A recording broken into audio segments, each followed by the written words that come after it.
мен е красивия град Волос.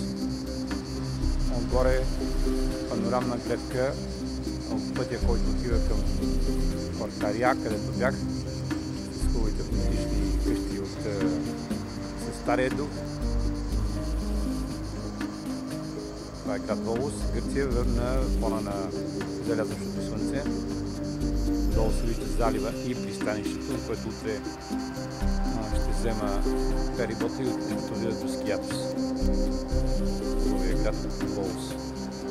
Панорамна гледка,